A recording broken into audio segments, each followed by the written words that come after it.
দেব না। অত্যন্ত দুঃখের সাথে জানাতে হচ্ছে, যেই শক্তিগুলো 24 জুলাইয়ে হাতে হাত রেখে ফ্যাসিবাদের কবর রচনা করেছে, সেই শক্তিগুলো আজ বিভক্ত হয়ে দ্বন্দ্ব এবং সহিংসতা সংঘাতে লিপ্ত হয়ে গিয়েছে। আমরা বলতে চাই, এই সংঘাত বন্ধ করুন। দুঃখজনক ভাবে বলতে হয়, সংঘাত বাড়তে বাড়তে হাসপাতালের কেবিন পর্যন্ত এই সংঘাত চলে গিয়েছে।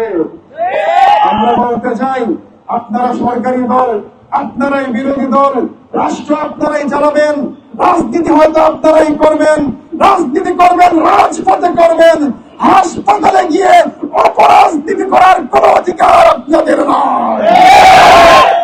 তাই আমি সকল পক্ষকে বলবো, জুলাইয়ের স্বকীয়তা রক্ষা করেন। আজকে আরো পরিতাপের সাথে বলতে হয়, বর্তমানে জুলাইয়ের সিম্পেথি নামে যে অসুস্থ একটি প্রজন্ম গড়ে উঠছে, যারা বিভিন্ন অশ্লীল অপ্রীতিকর স্লোগানগুলো দিয়ে আমাদেরকে বিদ্রুতকর পরিস্থিতিতে ফেলে দিচ্ছে, এদেশের সচেতন নাগরিকদেরকে লজ্জা এবং বিব্রতকর পরিস্থিতিতে ফেলে দিচ্ছে।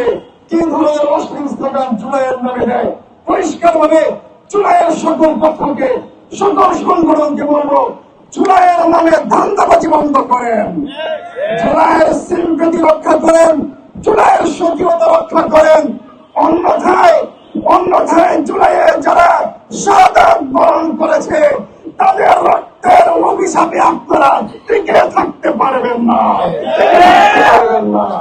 সংগ্রামী সাথী বন্ধুগণ, আমরা সোচ্চার থাকবো, সচেতন থাকবো, নতুন কেউ যেন ফ্যাসিবাদী রূপ নিয়ে আমাদের দেশে আগমন করতে না পারে। আমরা সকল ফ্যাসিবাদের গোড়াকে মূলোৎপাটন করে শান্তি এবং শৃঙ্খলার বাংলাদেশ, এই দেশকে পরিণত করবো ইনশাআল্লাহ। আল্লাহ তাআলা আমাদের সকলকে সেই তৌফিক দান করেন। আমাদের শান্তিপূর্ণ পদযাত্রা হবে, নাইটেঙ্গেল মোড় পর্যন্ত আমরা শান্তিপূর্ণ পদযাত্রা করবো। সেখানে নিরপেক্ষ, সত্য প্রকাশে আপোষহীন।